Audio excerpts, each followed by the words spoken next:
Final match of the night, Sam Stoll. What an impressive redshirt freshman campaign he's had.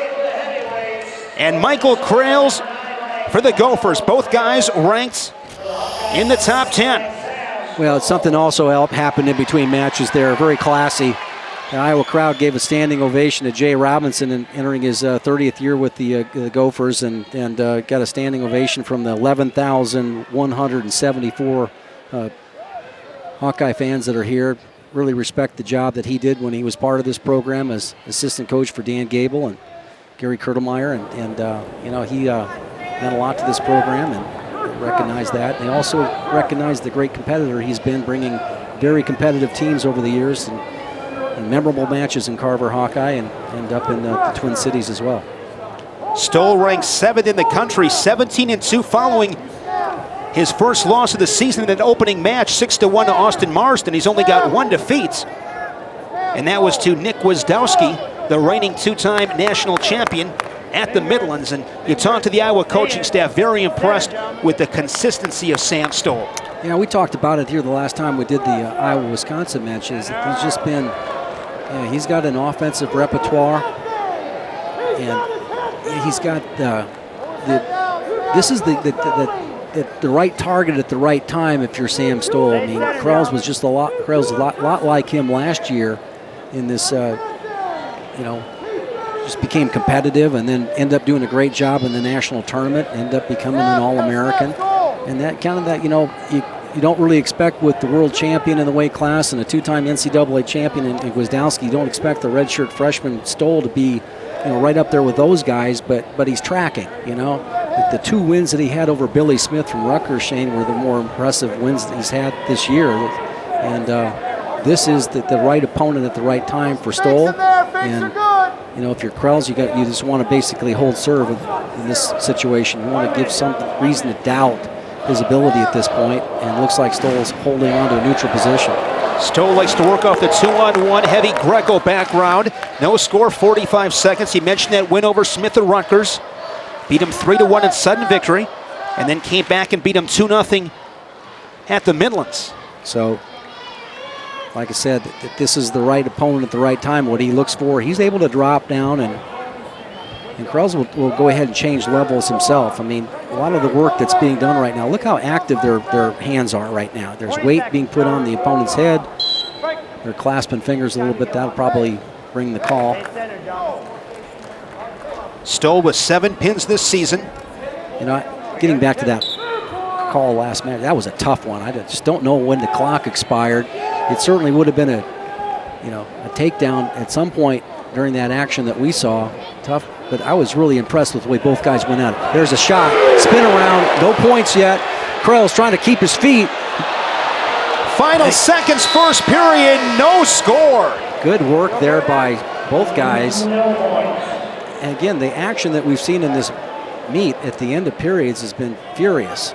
Would you agree, Jim, in that first period, Stoll the better job controlling ties and position? Yeah, no question about that. But then the deep shot right there created the scramble situation, and I thought Kroells got the better of that. He immediately be able to popped up to his feet when he's getting spun around.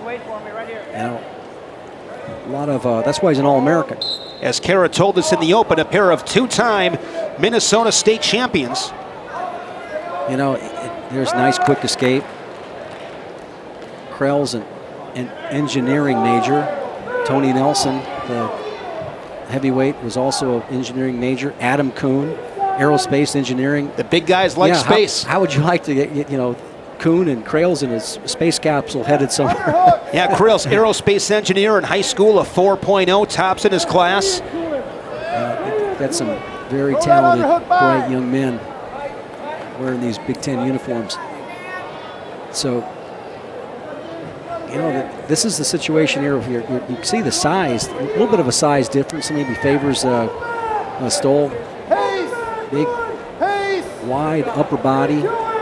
Both guys really powerful in the legs and hips. Maybe Kroells showing a little bit more power in that position. Boy, he did a nice job of popping to his feet when he's getting spun around. Now another shot. Trying to go behind. Yeah, he's not going to get this one. Able to beat that right shoulder. Spins around for two, a big takedown, 2-1. And now he's going to kick out, get the quick escape. So that was a risk that really played into Stoll's ability to control the upper body ties. You know, I don't know if he had to go, kind of shot across the body. You want to get a better angle when you take that shot, but, applaud the effort he made. He's made the 2 real shots in this match, but the way that he's getting handled with the upper body ties, you really can't give the referee the impression that the other man's not working as well. So everything working Stoll's way. Go off the mat. We've seen very few off the mat judgment calls in this meet. Both teams have been pretty territorial, even in some of the matches where wrestlers have been dominant. Not a lot of off the mat calls where the referee had to decide to make a call, stalling or action call. Stoll with a takedown, 2-2 to the third period. Talked about that big match next week. Ohio State, number 7. Against Penn State, number 1. It's a sold-out Bryce Jordan Center, but we'll have it right here on BTN. We'll be in the arena, looking forward to heading out to State College and maybe kind of beating the snowstorm out there.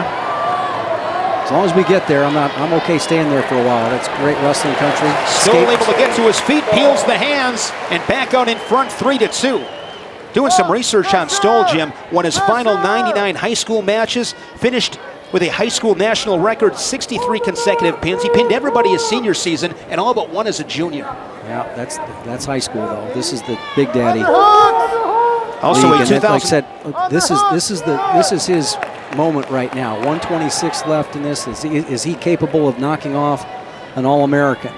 And did it with the go behind. You know that Kroells is going to go ahead and shoot. He's shot to the right leg of Stoll's, and Stoll's able to go ahead and measure it and go around behind him. But this is the battle right now. All those matches in high school mean nothing right now. It's just like, am I going to climb the ladder? Even Stoll has the higher ranking. Kroells is an All-American. He's been there. He's been on the podium. This is an important bout. There's that shot again. Comes up. He's able to go ahead and launch it. But I tell you, Stoll did a nice job of keeping his hips down and his chest up. And he's going to score. Cinder block hips, Jim. That was counter offense with his hips. I like to call it an anvil in your rear end. Okay, he dropped the anvil on him. 5-2. This would be a huge win for Sam Stoll. This one going to end a little bit early tonight. Invite you to stay tuned following this duel with Iowa, Minnesota. We'll have an encore presentation of Wrestling in 60 here on BTN. Escape makes it 5-3. Stoll 25 seconds away from defeating. One more opportunity for Kroells to go ahead and get in this match, saying 22 seconds left. And I'd almost like to see Brandon Megan encouraging him to go ahead and maybe go to the other side. There it is, right there. He had it. That's good coaching. Going to give up the points, but you're okay with that. I think that's a moral victory right there, okay? Showed that shot to one side and came back the other way, almost had it. Good work by Stoll. Confidence win for him, Shane, and he's proving that he belongs on the podium in March. Iowa Hawkeye fans to their feet as they applaud the efforts from their big guy. 7-3, Sam Stoll over Michael Kroells in a battle